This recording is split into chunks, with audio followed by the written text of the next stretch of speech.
The movie that made me want to become a screenwriter was Ferris Bueller's Day Off. I was a junior in high school when that came out. And at the time, I had a crush on this girl. And I would make her laugh. Every time we hung out, I would make her laugh hysterically.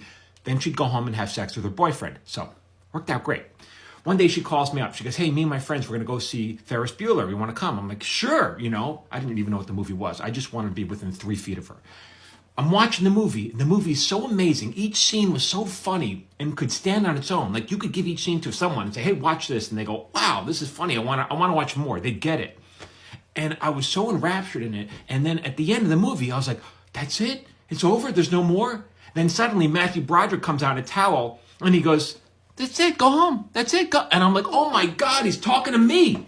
Blew my mind. After that, I was like, I want to be a screenwriter. Years later, other things that I've drawn inspiration from, Amelie came out. That's a beautiful movie, and it has so much magic. Each scene is it's real, but it's magical in this world. And it was so creative and inventive.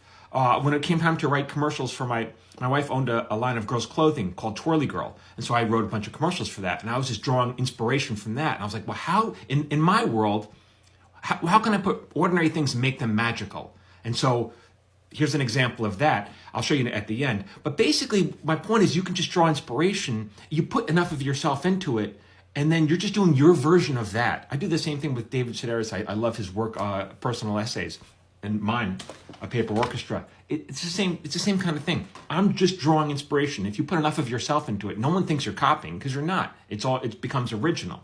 Anyway, I'll show this clip just to show you a sample of some of the magic that I put into this. Prepare for blast off, Grandma. Hold on. I'm clearing the line.